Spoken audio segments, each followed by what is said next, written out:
कल के रात के ये नहीं चुप हो रहे बिल्कुल भी, रोई। करनाल के कैमला गांव के 23 साल के युवक की सिंगापुर में मौत हो गई। युवक का शव समुद्र किनारे संदिग्ध हालातों में मिला है। युवक मनीष करीब 7 महीने पहले वर्क परमिट पर सिंगापुर में गया था और घर वालों ने कर्ज उठाकर बेटे को भेजा था। युवक की मौत से परिवार पर दुखों का पहाड़ टूट पड़ा है। अब परिवार शव को घर लाने के लिए मदद की गुहार लगा रहा है। कहना है पैसे पहुँचा दे, पहुँचाऊँगा, कहना बोले दोबारा सोमवार ना पहुँचा दूँगा। तो सोमवार के बाद फिर यहाँ लड़के के पास फ़ोन आया, एक जमुनानगर का लड़का रहता था वहाँ। उन्होंने कहा ऐसे बात है, ये पानी में मिला पुलिस को। तो फिर हमने पूछताछ करी लड़के से, तो उन्होंने सही बता दिया कि हाँ ये मार चुका है। उन्हें बुलाया गया 10 बजे रात में। किसने बुलाया, कैसे बुलाया, हमने इस बात का पता नहीं। तो हमने तो पता लग गया वही पोस्ट मास्टर है, वो छोड़ा ही गया है। हमने कोई पता नहीं इस बात के बारे में जी। क्या नाम था बेटे का? बेटे का नाम महावीर था जी। कितनी उम्र थी उसकी? 23 साल उम्र है जी। शादीशुदा था? नहीं जी, शादी नहीं। कितने समय पहले विदेश गया था? और ये 8-7 महीने हो ये रहा था जी।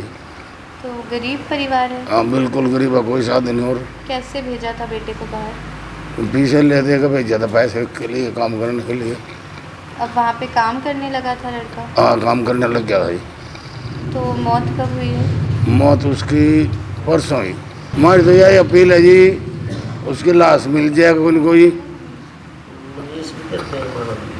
हाँ मनीष उर्मा फिर वैसे है जी। मनीष हमारी तो यही प्रार्थना है जी, उसकी डेड बॉडी मिल जाए और ये परिवार को कोई न कोई साधन दे सरकार। जैसे भी हमारी प्रार्थना है यहाँ सरकार की तरफ से कोई हमने सुविधा मिला है, कोई 10 रुपये का साधन मिला और कोई साधन नहीं है।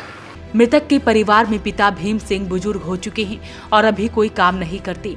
मनीष की मां सुमन हाउसवाइफ है। मनीष की एक बहन है और एक छोटा भाई भी है। लाखों रुपए का कर्ज लेकर मनीष को सिंगापुर का वर्क परमिट दिलाया, जिसके बाद उसकी जॉब भी लग गई थी। फिलहाल पूरा परिवार पोस्टमार्टम रिपोर्ट का इंतजार कर रहा है, क्योंकि उसी के आधार पर मौत के कारणों का खुलासा हो पाएगा। परिजनों ने सरकार से मांग की है कि उनके बेटे की डेड बॉडी को देश लाने में मदद की जाए, ताकि उसे अपने पैतृक गाँव की मिट्टी नसीब हो सके। जो है उसमें समुद्र में मिली है और जैसे ही गांव में पता चला तो सारे परिवार में गांव में बहुत गहरा दुख है। भाई अकेला लड़का कमाने वाला था, सारा परिवार उसी के ऊपर डिपेंड था। तो जैसे कैसे भी बेचारे ने, इसके पिताजी ने उसको बीमार रहे हैं, जैसे कैसे करके उसको भेजा बाहर। तो अब हमारी तो सरकार से ही प्रार्थना है भाई उसकी डेड बॉडी इंडिया आई जाए, मंगाई जाए और इसके परिवार की कुछ आर्थिक सहायता की जाए, जिससे इसके परिवार को इस दुख की घड़ी में भाई लड़के की सहायता हो जाए इनके परिवार की, और उसकी डेड बॉडी आ जाए, अपने को संस्कार यहाँ कर। सिंगापुर में कहाँ रहता था ये नहीं पता जी, सिंगापुर में कहाँ रहता था वो। किसी कंपनी के थ्रू गया था, किसी कंपनी के अंदर काम करता था वहाँ। काम क्या करता था?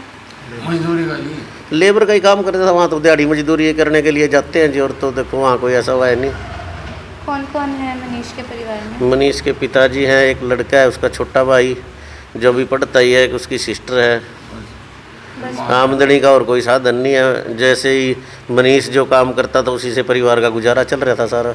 परिवार की अंतिम इच्छा यही है कि बेटे को देखने की और उसका संस्कार अपने यहाँ इंडिया में हो जाए और इनके परिवार की आर्थिक मदद हो जाए, जिससे के नाम लग रहा है परिवार का गुजारा हो जाए। थोड़ा बहुत सरकार कुछ आर्थिक सहायता कर दे।